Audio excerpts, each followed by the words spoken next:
Hey besties! Welcome back to my YouTube channel. My name is Lovely. This is the art of learning and unlearning. So on today's episode, guys, this is just a free trial. I was just practicing. So I have my hands up and I'm like moving them around because I'm actually wearing some of my African jewelry. I have a lot that I just have not worn for a very long time, okay? But now that I'm healed and your girl's recovered, I am now able to wear my African jewelry, okay, from the motherland. This one has my name on it, okay, with like the little Ghanaian flag and whatever. Listen, one day, not today, there will be an episode on how I almost got sold to Ghana. Okay, your girl was almost gone, okay, but that'll be for another day. But today I wanted to share something with you guys because let me tell you, so I am finally ready to be outside, be dating again after 4 years of hibernating, of cocooning, of building my foundation and stabilizing myself spiritually, mentally, emotionally, all around, because I just felt like the past couple of years a lot has happened. Okay, a lot has happened and I needed that time to really work on myself and really figure out who I was becoming during that season, during that whole process. And that took me some time. Okay, this is why when people tell me that, oh my gosh, yeah, I just went through a lot, and I'm not healed and I'm recovering, I'm ready to move on and I'm ready for a relationship. And I'm just like, how long ago was that? And the moment they tell me, oh, 3 months ago, I'm just like, oh honey, you're not ready.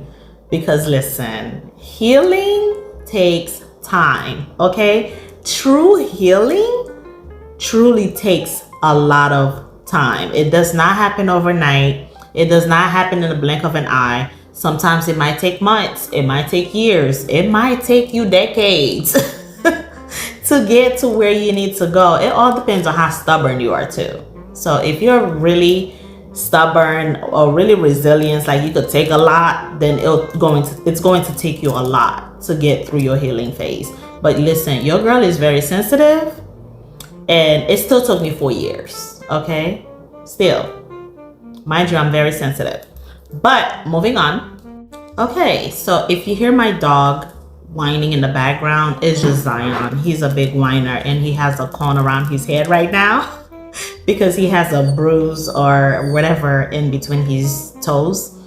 And the only way I could keep him from licking it is to put that cone around his neck so that wound can finally heal and close. So now he's trying to drink water and he's not able to because he has a cone on his head. But we're going to move right along. Okay, so one of the things that I wanted to talk about was community. So I know when we are struggling, when we're going through a lot, when we're dealing with things that are heavy, that are personal, that are emotional, that are sensitive to us, we like to think that we can handle it and fight it and deal with it on our own. And that was me. I am so guilty of that. I never used to share anything about my life that was personal with anybody out of fear that one day that they would utilize it against me, especially when it comes to things that I was still dealing with or struggling with. And there's a reason why I did that, because I've always had the fear that one day someone is going to be mad at me or show their true colors and they're going to utilize those things that I shared with them in private in hurting seasons and that they know that I'm still working on, to use them to come back at me or attack me with it, or however the enemy wants to utilize that. So I have gotten better at discerning when to share certain things. I'm still working on it. Certain parts of me are still figuring out who and when and what to share with certain people in certain friend groups and certain topics and everything like that. So I had a situation actually that was very recent and it really brought it all to life for me, to where I had someone who I thought was a friend, because I've known them for a very long time. And I thought this person and I were cool and close friends. Like literally, I consider them within my inner circle. And once that friendship kind of dissolved, and they brought up things that I had shared with them from the beginning of our relationship, things that I wasn't even dealing with anymore, and I had healed from, past, like moved on from, was not even thinking about. But when they brought those things up, I realized that at that moment that it did not anger me. It did not throw me off my course. It did not piss me off. It did not give me the desire to want to come back with something stronger or more hurtful or more painful to take them out. The old me would have, but the healed me is like, girl, what are you trying to do with that? So to me, I utilize that moment as a moment of growth for me, because I know me. I know myself. Like, honey, I would have went down. I was like, oh, you thought you went low? Honey, I would have go ice low. Okay? You think ice is down bad? I would have went down all the way down to ice with you. And I was just like, you know what? I'm not even that person anymore. I didn't even have the desire to even entertain it or do the whole back and forth. And I was just like, and my friends were more mad than I was. And I was like, okay, I guess maybe I'll be a little mad, but not too bad, because I'm really not that bothered by it. And that friendship should have been dismantled a long time ago, but I was trying to be the bigger person and just kept it dragging on and on and on. But this is where I was also praying for this year. My word for the year was discernment. It's one of the areas I felt like I'm not as strong in, that I really wanted to work on this year. And I felt like God utilized that moment to show me that, okay, although this is your blind spot, this is your broken gate. Because like right now, our Bible series that we're doing at church is about the gates in the book of Nehemiah's, all the different gates that he had and how his gates was broken down and got overpowered by burned down by the enemy, or however it was able to get burned down and stuff like that, and they had to rebuild it. And the series is called Build Different. And I'm realizing that, wow, God really is building me differently in this season. And I love that. I am enjoying the process. I am enjoying the time that it is taking me to be built different, because I'm realizing there are a lot of parts of me that I do not share, that I do not tap into, that I am also afraid to tap into.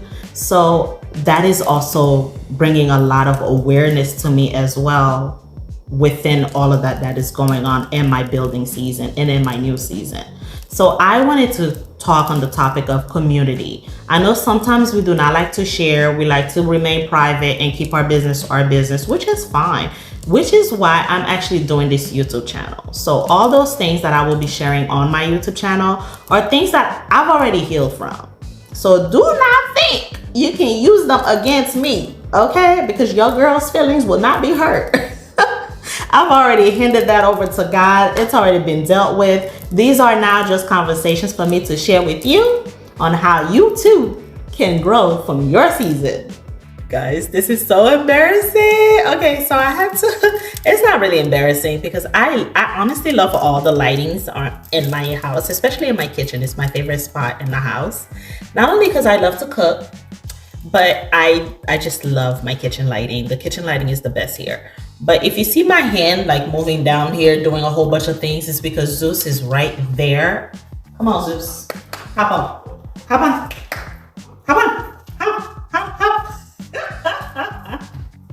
Zeus is right here, okay? Zeus likes to be very involved with his mommy. Zeus is very obsessed with his mom, okay? Zeus will be right under his mom's feet, at his mom's feet if he could, 24/7. Okay, Zeus, sit. So if you see me moving my hands, that's what it is. But okay, back on the topic of community. One of the things that I prayed for and I took time on was praying for God to give me a community that would help me move forward. Okay, so many of you guys know or may not know, nobody knows. My parents have passed. So it's just me, my dogs, and my limited families. I have some nephews and nieces and my sister and stuff like that. So it's just, my family is very small. I grew up with a very small family. So for this new season that I'm in, one of the things that I prayed for was community. I wanted to have a community that would be supportive, that would be inspiring, a community that could help me move forward and to just walk into my next purpose in this next phase of my life that I am literally like afraid of walking into. So far, let me tell you, God has delivered. Okay, He has delivered some great and quality people into my life, people that I already had, people that He had to remove. And let me tell you one thing, there's that one prayer that if you are not ready, if you're not strong enough to lose some people, do not make that prayer. And we all know which prayer I'm talking about. The prayer that says, Lord, let it be your will and not mine. If this is not your will, remove them. Because He will, on sight. Okay, I have witnessed it for myself. I made that prayer one time, and listen, people start dropping like flies. So now I have a nice and well-rounded community that is steadily growing.